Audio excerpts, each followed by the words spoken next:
intention and devotion.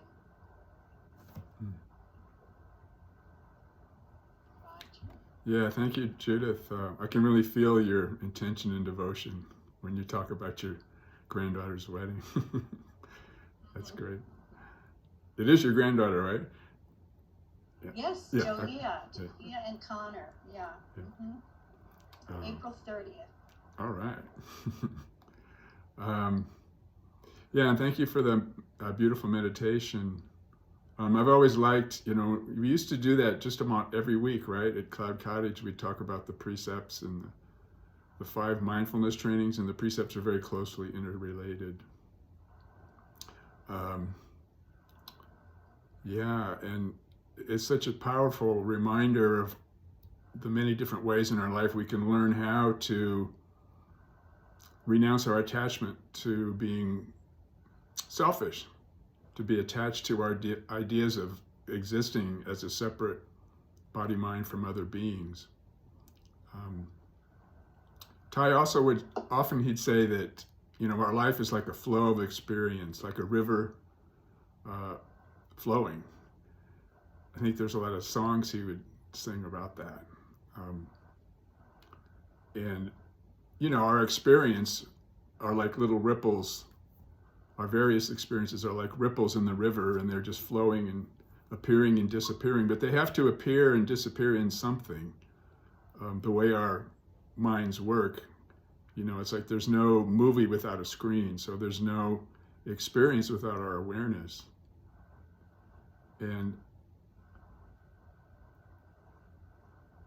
so I think of devotion as being at one with. We learn to be at one with a river of experience.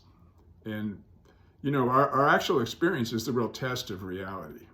If we just have an intellectual understanding of the teaching, then that's not really enough, although it can help wake us up, but it's not enough in itself. So in our actual experience, if we're willing to experience it,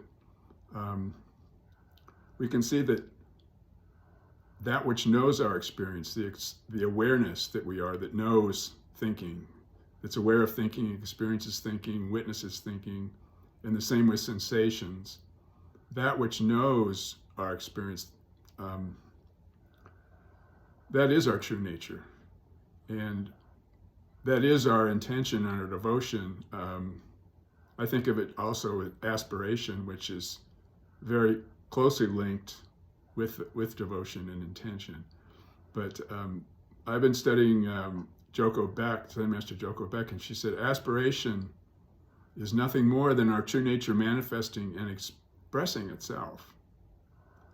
So that's a reminder to me that it's not our aspiration, it's not our devotion that we possess or we own or we can control. It's more, it is are receiving that true nature, that awareness that knows our experience. And Buddha's teaching, more and more, as you probably know by now, I get centered on the compassionate aspect of that it's vast openness, vast spaciousness, like the space in this room that doesn't resist anything. And it's not limited in any way by the walls of a room. It's not limited by the sky or any images of the universe, It's completely boundless and open and free, and also unconditionally accepting of everything. So it takes care of everything. And our experiences, including our experience of being a separate self, are just flashes in that vast sky of awareness. And I know I say this a lot, so I won't dwell on it too much, but there's no distance between our experience and this awareness we are. Like a thought, you can't grab a thought out of midair. It's totally transparent, and you can't find the substance of it. It's the same when sensations. Is a sensation near or far from our awareness? It's neither. It arises with and as part of, totally pervaded by this awareness.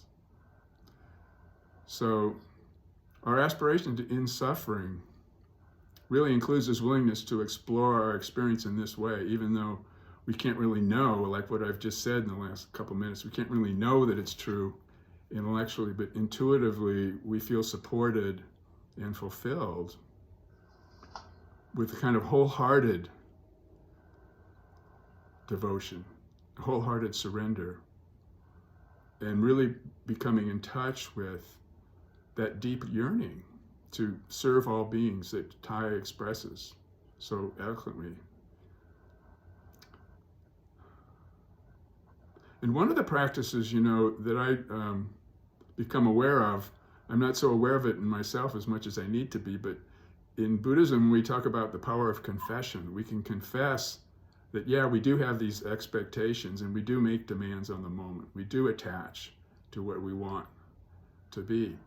But we actually, by learning how to accept and receive Buddha's compassion, we learn to melt the root of our attachment to our expectations.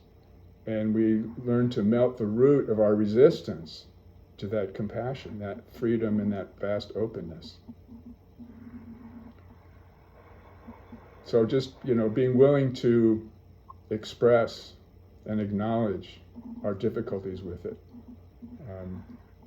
It's still a little difficult for me at times, but it's a relief when you do it. You can actually kind of feel the melting of the root here and there, even just a little bit.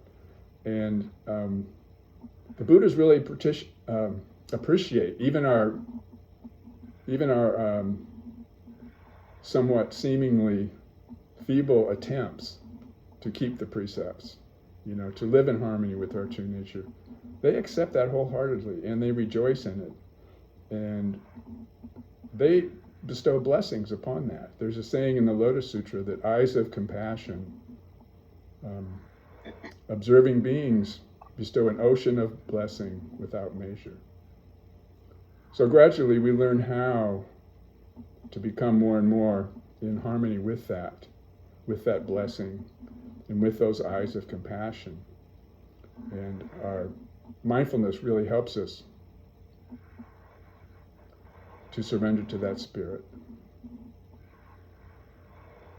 There is one, and it is difficult. There's one little conversation that I was reading the other day. It's by the spiritual master Nisargadatta, so I wanted to end with that. So his student is saying he's having all these difficulties in his meditation. And he says, this is hard work. And Nisargadatta says, the self, the big self, your true self is near, and the way to it is easy. All you need doing is doing nothing. Yet I find it very difficult, says his student. He says, your sadhana is to be. The doing happens. Just be watchful. Where is the difficulty in remembering that you are? You are all the time. So, not that makes it all easy for us, but it's a reminder. What are we really, striving? Why are we struggling with this? And it's important to notice that he didn't say, just remember who or what you are, because we don't know who or what we are. It's a total mystery. But that we are. That's our presence just as it is. It's us living our life just as we are. And we are that all the time. We are that without change.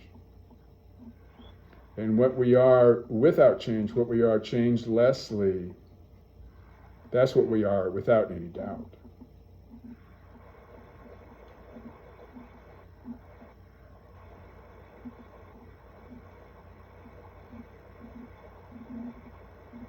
So I'm still letting that sink in. But we can acknowledge our difficulty with that if we contract to that or think it's hard to fathom. But be open to the possibility that aspiration, that devotion, in its pure form, it is what we are. And it's waiting for us. Like Ty says in his poem, the earth is waiting for you. It's waiting for us to come home to that.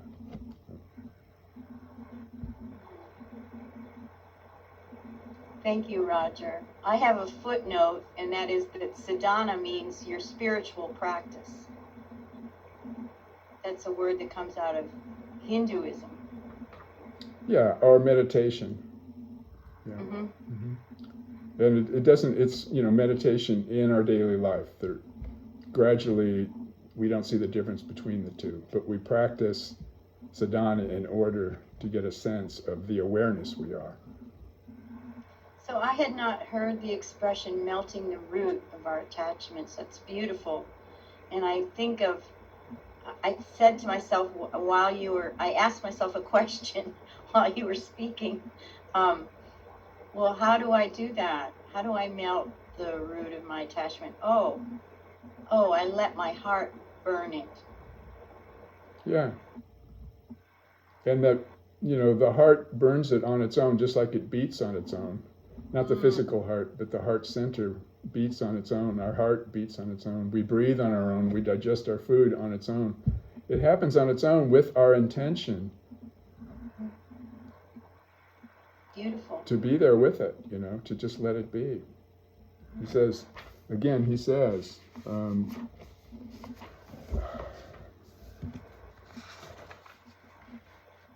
sadhana, your meditation is to be. The doing happens. Just be watchful. Where is the difficulty in remembering that you are? You are all the time. So we don't need to judge our aspiration. We do tend to do that. We tend to do that and confess that we do it. Yeah. And we think to ourselves, it's not enough. What I'm doing is not enough. Yeah. And so Thich Nhat Hanh has a mantra, you are enough. Right. Just as we are, we're enough. Yeah. Can we hear from others? I know we can, but will we?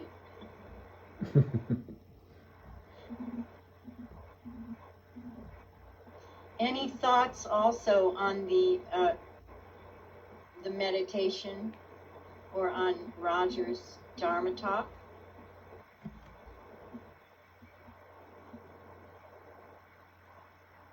There we go. I unmuted.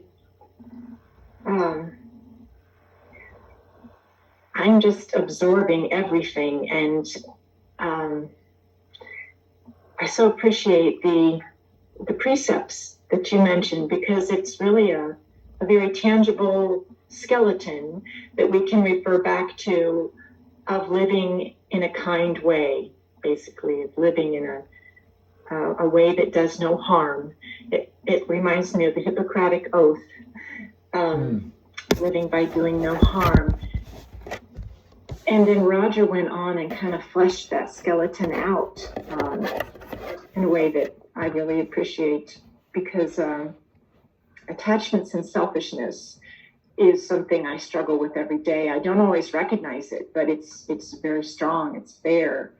And I have so many expectations for the future, always wanting to change things. But I find if I can let go of those attachments and melt that root, then I can focus on generosity, those antidotes to that selfish nature that seems to always be there. And when I can then look to others in the whole world with compassion and the generosity and focus on that, then naturally I let go of anxiety that comes up from that, all those attachments and self-centeredness.